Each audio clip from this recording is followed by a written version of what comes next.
Good morning guys, mga kamoto. Nandito tayo ngayon sa Irusin. Yan. 360 ko, 360. Yan.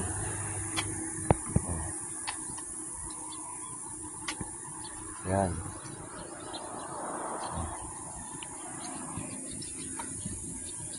$360 ng Irusin. Kaya tinatawag itong sa Sorsogon na Caldera Town of Irusin kasi napapaligiran siya ng bundok.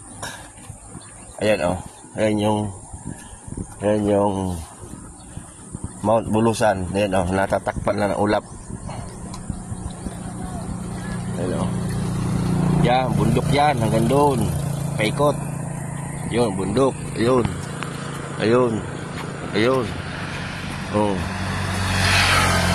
Balik tayo sa Mount Bulusan. Ayan. Kaya ang Irusin daw ay tinatawag na Caldera Town of Sorsogon. Parang isa daw tayong malaking crater ng bulkan. Kaya ayan. Yan muna mga kamoto. Dagdag lang kaalaman. At tayo'y nagja-jogging sa kasalukuyan. Good morning mga kamoto, ride safe.